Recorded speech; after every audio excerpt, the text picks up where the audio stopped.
watching the award-winning GHS-TV, a nationally recognized student television station.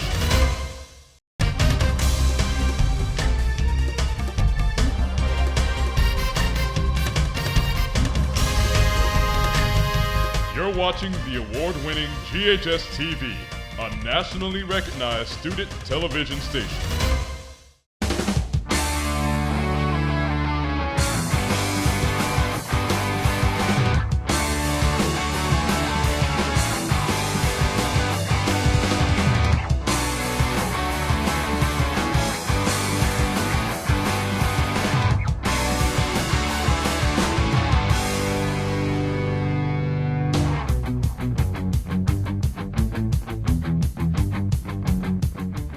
Hello, and welcome to GHS-TV's award-winning talk show, Crosstalk. I'm your host, Ternyce Anderson. This is our first in-person show since the pandemic started, and we are excited to be back. Each week, we take a look at different issues, personalities, and events that affect you and our community. To start off our year, we are exploring post-high school education and careers. Joining us virtually to talk about the benefits of pursuing either a college or technical degree and to discuss opportunities for seniors is GHS College and Career Counselor, LaShonda Norman. Ms. Norman, thank you so much for speaking with me today. You're welcome. Thank you for having me. Post-high school is not a one-size-fits-all.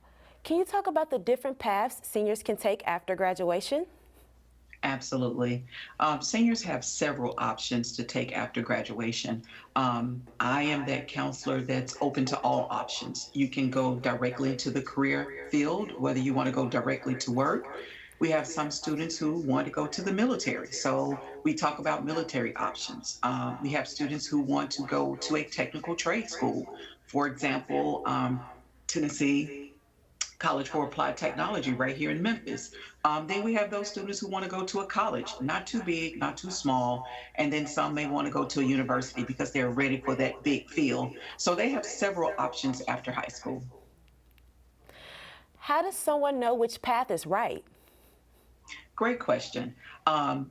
Most students do come confused, not sure what they want to do because they're trying to balance their parents' wants with their wants. So when they're in conflict, I have the students to take a career assessment. We'll take a career assessment and I ask them, so what works for you? What can you see yourself doing for the next 5, 10, 20 years? And if that career happens to be a technical trade school or a four-year university or the military, then we talk about those options and how they can present that information to their parents. For a student taking the college route, when do they need to start looking and preparing? Excellent question. I believe it starts in the 9th grade. I honestly do. Once you're in the 9th grade, you should start that process of dreaming big. You know, most 9th graders, you would ask, where do you want to go? And they're going to offer reach school first. But when you enter the 10th grade, that's when you start the research, your college tours, talking to recruiters. And then your junior year is when you're actually looking at scholarship opportunities. Do they offer internship opportunities? So your senior year is when you've done the research. Now you can actually apply. What resources can students use when applying to college? Great question as well. The resources I recommend students to use, maybe College Board, where you can look at all institutions at one time, or you can go to College for TN. The state of Tennessee has done an excellent job of putting together information for students if you want to learn about all the technical trade private institutions in the state of Tennessee. So you have this one-stop shop you can go to view all the institutions that Tennessee has to offer. Also, we have a new platform called Naviance, where students can log into Naviance and take college tours, look at the cost of attendance for institutions. So there are several options students can actually use to start that process. When should students start applying for scholarships? Right about now, this is the time. Most scholarships have a December 1st or February 15th deadline. So now is the time to start actually applying for scholarships. If you're going for institutional scholarships, which we call merit-based scholarships, you have several private organizations where you can apply for scholarships, and they have varying deadlines. So, but if you're going for institutional scholarships, the time is now. What about students that are going into a technical field? What should they do? Right now, what they should do is, first of all, apply. After they apply, they should definitely take a tour of the institution, because some of the technical schools, you have to take a placement test before you can actually start your program of study. So for example, Tennessee College for Applied Technology here in Memphis, after you apply for a program of study, you have to schedule an interview for your placement test. So right now, if you're going to a technical trade school, you should be contacting the admissions office for a placement test. What other paths can students take besides college and a technical degree? Awesome question as well. You're great at this. I tell students to do what works for you. I have some students who honestly want to go directly to work after high school. So when I sit with them, we're actually turning a high school resume into an adult professional career type resume. And we go out to sites like Indeed. I help them to develop a LinkedIn site, something foundational. So if you want to go directly to work, we work on resume skills, we work on interviewing skills, we talk about attire for interviewing. If you don't want to go to a technical or four-year college, we also talk about the military. We schedule ASVAB tests for students where they can meet with military recruiters. And I tell students, if you're not sure which branch, talk to each recruiter and then make a decision for what works for you.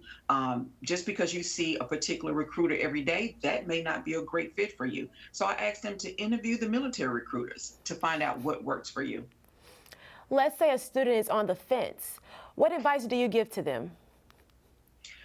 If they're on the fence, which happens more often now, I tell the students, start somewhere. If you know you want to enter a post-secondary institution, I always tell the students, start at home. You have the option to start at Southwest Tennessee Community College. You have the option to start at the University of Memphis or Christian Brothers or Rhodes or any of the local institutions. And maybe not enroll full-time, maybe part-time, just so you can stay in the flow of the learning mode, as I say. So I tell students, start somewhere. If you're not going to jump out and go directly to a four-year institution and live on campus, at least enroll in your local community college and commute every day and just stay in the flow of learning so you don't lose that desire, because it can easily happen. I know that you have a specific plan for each student. Is there a certain way you go about this, or is it different depending on which student you're with? Not really a particular plan. I schedule each student and we talk about their desires. I ask students, so what do you want to do? This is an opportunity for you to talk to someone, because again, your parents have a plan and the students have a plan. And then what I do is I talk to them about merging both to make sure that the transition is not difficult, because I don't want to discourage them. So I meet with the students. We talk about if their ACT score needs to improve. We look at each subtest and what it takes to improve that score. If they need to improve their GPA, I tell the students to give it your all, because your rank is going to calculate in January. So no particular order. I just schedule them as we go, and we do follow-up meetings. We do follow-up team meetings just to make sure they're meeting some of the goals that we've set for them. Well, Ms. Norman, thank you so much for having an interview with me today. Thank you for having me. I appreciate it.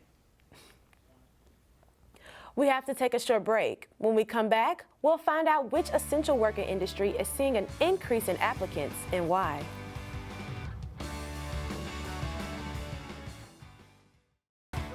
We see the potential in every single student. That sounds like a confession to me. I love watching these kids as they start as freshmen in high school and watching them mature and grow. At last, my right arm is complete again! The theater program at GHS, it's something special. Is very intensive, it's very interactive. When a student starts here their freshman year, they start with Introduction to Theater. And after that year, they have a choice to either go into acting or technical theater.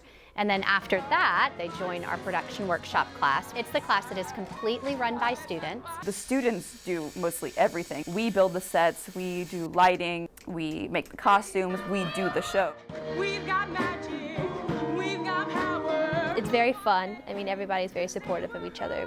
Now we're all in this together. It's taught me so much about how to act and how to have a stage presence. Not only are we teaching the students the skills that they need to be a great performer or a great stage manager or a wonderful lighting designer, we're teaching them skills that they're going to be able to apply to whatever they do in their life. God bless us, everyone. This department not only makes wonderful theater, but more importantly, this department makes wonderful people. I won. I'm gone. Get used to it. For more information about the Kappa program, visit ghskappa.com or call 755-7775. You're watching the award-winning GHS-TV, a nationally recognized student television station. Welcome back to Crosstalk. Since the pandemic took us by storm in 2020, we have seen who is truly the backbone of our country, our nurses. Nurses are highly trained essential workers who have been at the bedsides of our sickest COVID patients. The past year has seen a major need for nurses, and that's where nursing schools come into play. Here to discuss their nursing program and the changes seen and made since COVID-19 is Dr. Jennifer Hitt, Director of the Nursing Program at Christian Brothers University. Thank you for having me. You are so welcome. Thank you, Dr. Hitt, for coming and speaking with us today. As I mentioned, nurses have been the backbone of our country since the pandemic has started. And in 2020, CBU created a nursing program. Can you talk about this? Sure. Before the pandemic even struck, CBU determined that there was a growing nursing shortage, not only here in the Memphis area, but in the United States. Before the pandemic, there was a nurse vacancy rate of about 100,000 nurses in this country, and that's grown since. So we determined that the best course of action would be to create more nurses for the Memphis area in the Mid-South. So we put that plan into action, and were approved by the state about 2 weeks before the pandemic and the shutdown, and we took our first class in August of 2020. How many students are applying to this program?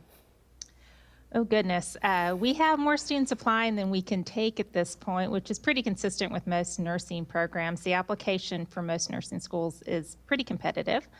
We are taking 40 students in both the fall and the spring, so we're taking about 80 students a year at this point. For students that are accepted into the program, what can they expect? They can expect a lot of work. Nursing is, it's a tough degree, but it's worth it. There's a lot of clinical courses that go along with your classroom didactic courses. So we have students that are working in a variety of the different hospital systems here in Memphis, from Methodist to Baptist, St. Francis, and the VA. So there's a lot of hands-on opportunities in nursing schools. It's definitely not a classroom-only type of education. You're definitely learning and working as you go along. Are nursing students being taught differently because of the pandemic? I would say that nursing students are being used in the hospital differently. There's been some changes at the state level to allow nursing students actually to practice different skills and practice a little more independently as they are moving into their last semester. So we have seen nursing students being utilized more by the healthcare systems and being seen really as more of a valuable part of the team as opposed to, a student type of relationship. How did you adapt your curriculum to the post-pandemic world? Well, last year we were online for the majority of our large classes. We still had clinical courses though, and we spoke with the students and explained that this is here to stay. This isn't something that's really anticipate going away, and it's going to be part of their career. So we teach our students how to properly care for patients that have COVID and other infectious diseases, and how to properly use their personal protective equipment and really just stress the importance of safety more, I would think, than we did previously. Not that we weren't doing that before, but bigger emphasis. There's also been a bigger emphasis in nursing programs on population and community health. We've seen a lot of nurses step up in that area in the past year and a half and really serve as leaders in the community health field. So I've seen a lot more nursing students interested in that area once they finish. Lectures can easily transition online, but when it comes to clinical experience, that might be a little bit different. Can you tell me how you all did that? Well, there is some simulation that can be done online. We do try to limit that because in-person experience is the best experience. So even during the height of COVID last year, and especially right now when we're seeing larger numbers, the students are still in the clinical setting. They are still working at the hospital systems. So simulation is used. We do that not only online, but we do that in the classroom with large-scale, high-fidelity simulators. Those are used more for experiences that, that students might not see in the everyday hospital. We try to mimic those experiences for them. But we still are in the hospital, I guess is the answer to that. Nursing school isn't all just about technical skills. There's more to it. Can you talk about this? Sure. Part of our curriculum is really aimed at caring and providing compassionate care for our patients. And sometimes that's even harder to teach. It's something that often comes innately to students. And students that are interested in nursing, oftentimes we find that that's their personality, where they have a very caring personality and want to help people. So we do stress that a lot. That, like I said, that's part of our curriculum is we teach them how to care for people, how to compassionately and empathetically care for people. And that's something that we expect out of our students. How do you all help people that deal with trauma in certain areas like the ER? Yes, that does happen. I was actually a former ER nurse, so I saw that a lot. Sometimes as nursing students, that can be a little shocking the first time that they see a trauma. It can be shocking for people that are involved in traumas. We do train our students in mental health and how to deal with people that are going through traumas. And then we also really focus in on our own students' mental health. It's important that we speak with our students frequently about the things that they have seen, because there are very traumatic things that they can come across while they're in nursing school. So we make sure that we include that as part of their clinical education, is that there's an opportunity to speak about and dig a little deeper into those traumatic experiences that they might experience. Can you walk us through the application process for nursing school? Sure.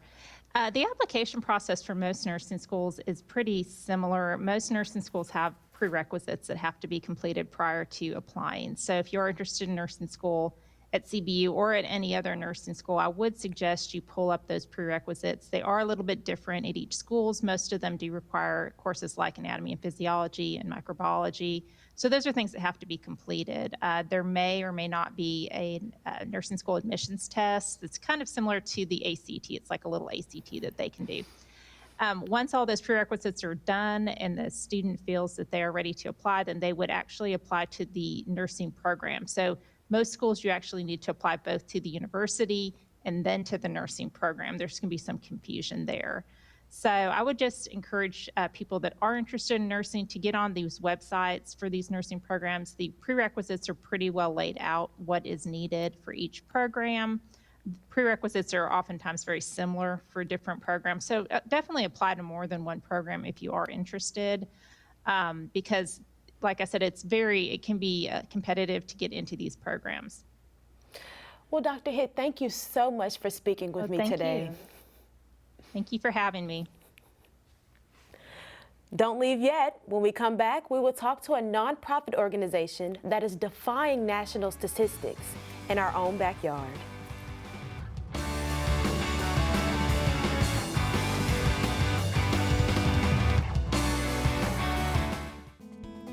Art is really an expression of the self.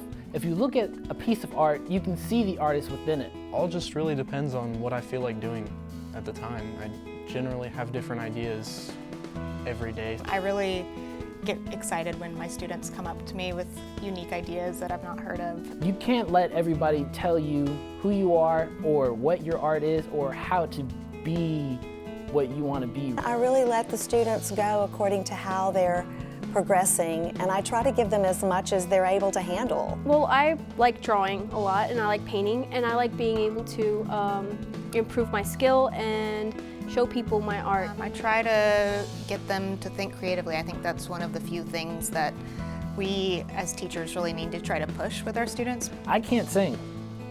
I can't act either, but I can do art. So that's why I chose art. For more information about the Kappa program, visit ghskappa.com or call 755-7775. You're watching the award-winning GHS-TV, a nationally recognized student television station. Welcome back to Crosstalk. I'm your host, Ternyce Anderson. Nationally, Black people make up 8% of the information technology workforce, and women only make up 31%.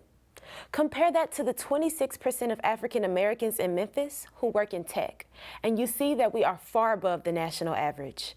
One local organization who is leading the charge to diversify the IT industry is Tech 901. Here to talk about the program is Robert Montague, Executive Director of Tech 901.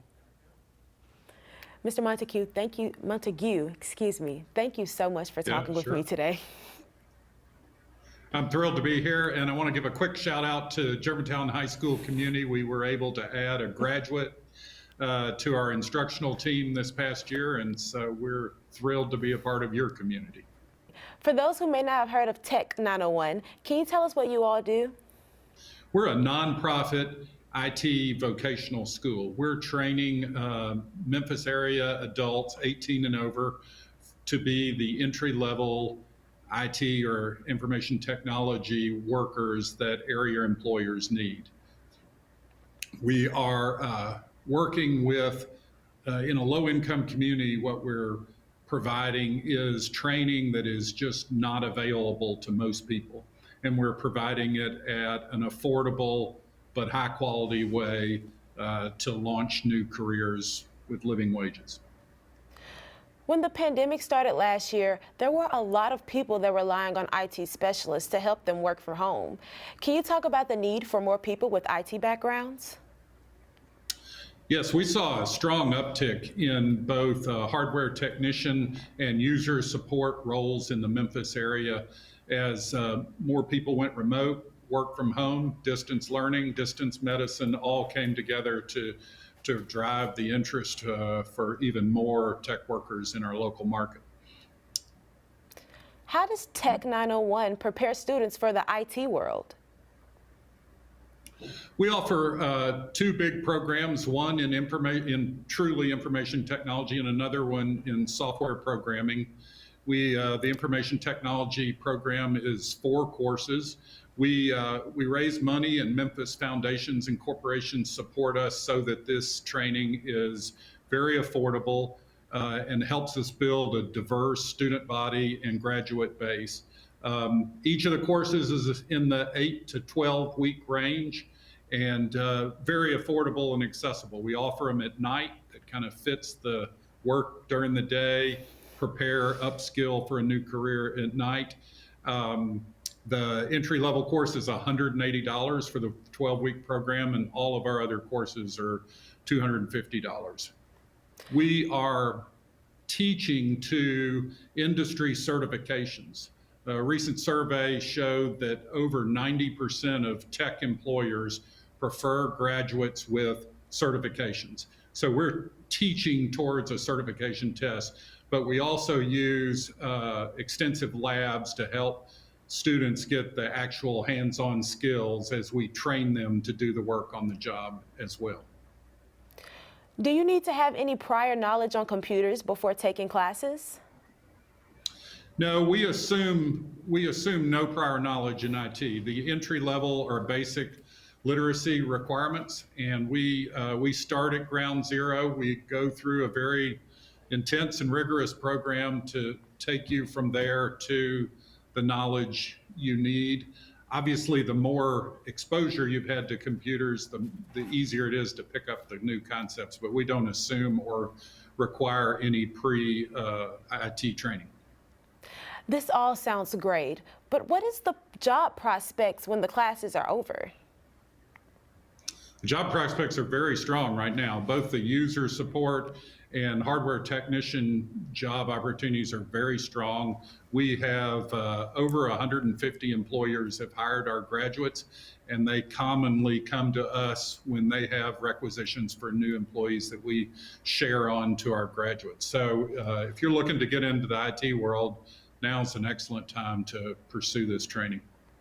How are you all continuing to diversify IT in Memphis? Well, Memphis, this is an area that Memphis can and should really lead in.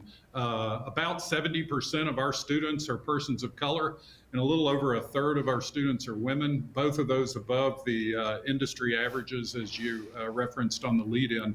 And so we think just working with the natural diversity of Memphis infuses into technology the type of equity and diversity that the industry needs and Memphis can lead on. What makes IT such an important job in this generation? Well, we say it often today. IT used to be a department.